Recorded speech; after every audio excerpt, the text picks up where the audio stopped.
Fiancé told me I wouldn't be able to pull anyone else, and I'm offended. Me and my fiancé have been together for almost 5 years, engaged for 6 months. We've never had issues where one of us was mad for a long time until this, and he, my mum, and friends think that I'm overreacting. I had a dream some nights ago that I ended up dating a famous actor by accident. We've both had dreams where crazy things happened and told each other about it. I told him in the morning and we laughed about it. However, he made a comment about how my dreams are always extremely delusional.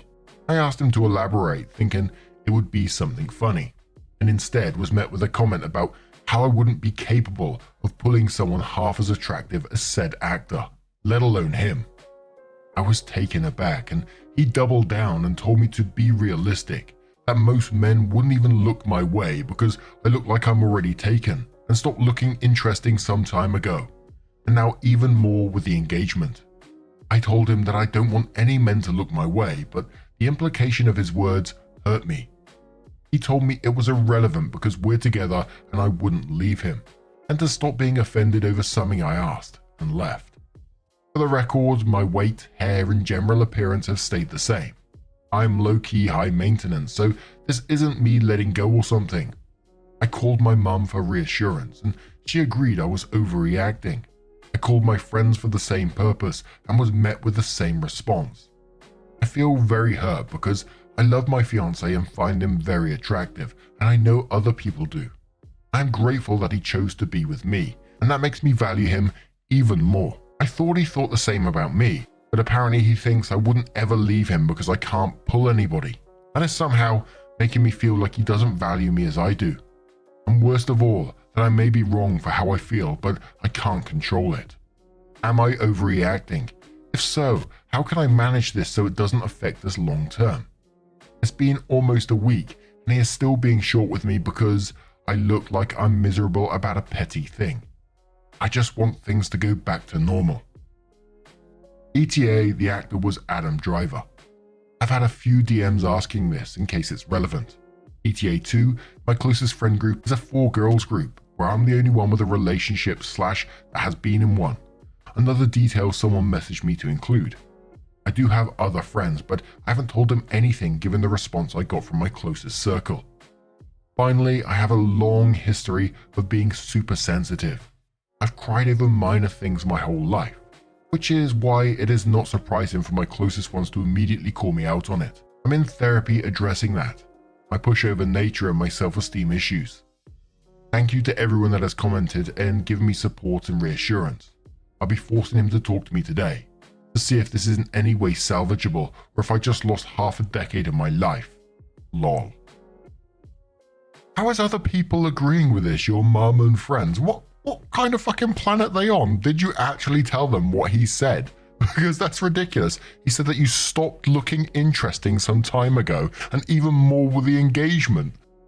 That's not you being sensitive, that's him being bloody rude and insulting you. Someone you love is got upset about a situation, and instead of, stepping back and saying, look, I'm really sorry about that. This is someone you love, someone that you want to spend the rest of your life with apparently, and stepping back and talking about it, he just says, nah, you're in the wrong here, move on kind of thing. Absolute bullshit. But we do have some comments with replies from OP. So Muck Kitten Man says, I don't know what your friends or mum are on, but I think that is an arsehole of a comment to make to your future wife. And then says, be happy you're with me because you wouldn't be able to pull anyone else. That's an insult if you ask me. Maybe I could have got past it if he apologized afterwards. Instead, he doubled down and said you're overreacting and should get over it. Disastrous Ad says, a clear insult, and Opie says, I felt insulted. However, they insist that he is just being playful and that I take things too personally.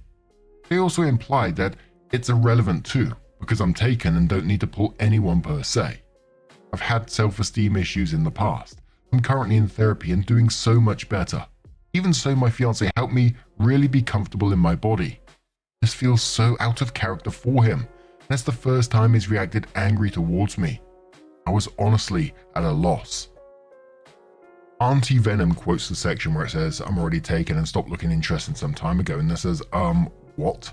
You stopped looking interesting some time ago? Sounds like he's trying to dent your self-esteem, to be honest. You don't think you can do better and never leave him. Pretty negging thing of him to say. Kind of demeaning to you as a woman. Interesting that your mum says that you're overreacting. Were you raised by someone who also tried to take you down a notch? Opie says, my parents never took me down in terms of appearance, but they do think I take everything personally and don't let go of petty stuff.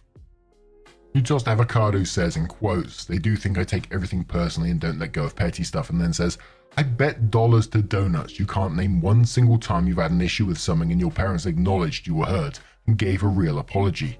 And I don't mean a fake one saying, I'm sorry you feel hurt, or I'm sorry you feel that way.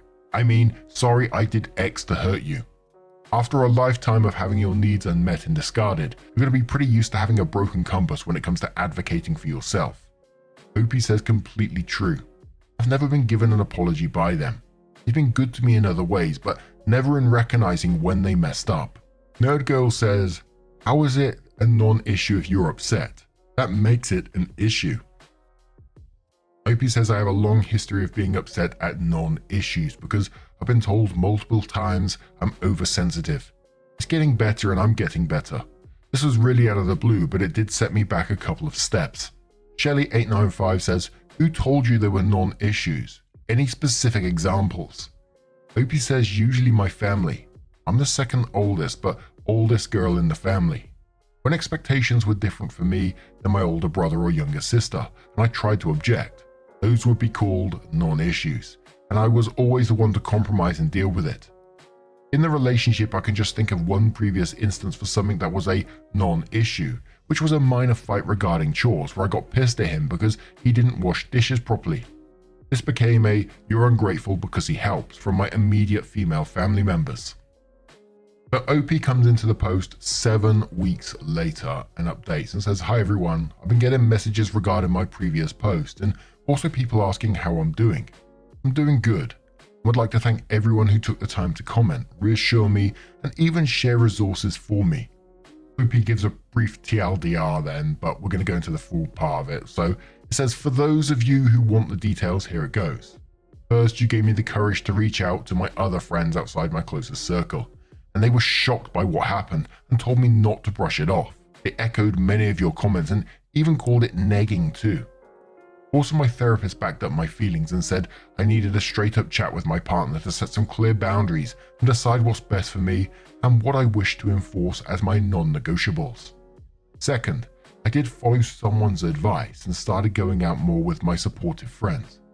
My birthday actually fell in between these dates and I decided to celebrate it by bar hopping in my city, and it went great. My ex was invited. We were still together at that point and was sulking the whole time because I did get external attention, which I shut down. Finally, what happened with my now ex? After talking with my therapist, I did explain my feelings to him again and reiterated that those comments will not be tolerated if we were to continue in the relationship. I also said we needed counseling as a couple because this could stem from insecurities from both sides. He did not apologize, but rather justified his actions under 3 arguments. And yes, these came from a 28-year-old man. I do look less interesting, and it's unfair to use my birthday as an example of me attracting anyone because I was catfishing as a younger woman, as the girls I invited are mostly 22 to 24. Adam Driver, the actor I dreamt about, is taller than him. We're both 5'7", and he is insecure about it, so dreaming with people taller than him is disrespectful and emasculating. Even if, his words, I'm objectively attractive, ever since I started therapy, I became cocky and more demanding, so he took the chance to bring me back to earth. All of this was a shock to me. I felt as if the man I was with for the last 5 years was not there anymore. This was a complete 180 from what he was before, and I do believe is a mix of slipping off the mask after the engagement and the fact that he's changed jobs to a male-dominated corporation. And those new friends did give me a weird vibe regarding their stance on women and equality. Regardless of what prompted this change, I ended it, returned the ring, packed the bag with my essentials I had at his place, and left while he threw a tantrum. He was super uncooperative in returning some of my remaining stuff. He sent things in trash bags full of glitter and won't let me enter his apartment anymore. He also sent me all of the Star Wars movies with Adam Driver in them broken and destroyed. Lol. This made all the pain I felt almost immediately disappear, which feels weird because I did love him and it was a long relationship.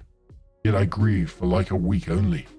I did count my losses and just accepted some things I won't get back. Blocked him and haven't heard or seen him since.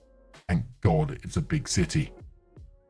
My immediate circle of friends was cut off, as they valued more going to a wedding than my well-being. I'm low contact with my mum, and I'm being supported by my dad and siblings. I've continued therapy, did a Friendsgiving celebration, and I'm bracing myself for the holidays with my family. I'm mostly okay, relearning to be on my own. To validate my feelings and current debating whether to send a thank you card to Adam Driver. Thanks everyone for reading, and happy holidays. Absolutely fair play to OP for getting out of that relationship, for cutting off that immediate circle of friends who weren't supportive and going low contact with the mum. It sounds like everything's moving in the right direction. Obviously, it's going to be tough for OP, just coming out of a relationship like, well, in my opinion, is absolutely the right thing in this situation. I mean, this guy was pretty much angry because she was doing well in therapy, which is just some bizarre ass logic. And as much as the relationship was bad for her, of course it's going to hurt initially, but I hope as time goes on, and it sounds like she's doing really well already, that things continue to move in the right direction for OP. But what do you guys make of this situation? Let us know your thoughts down in the comments below, and let's move on to another story. And our next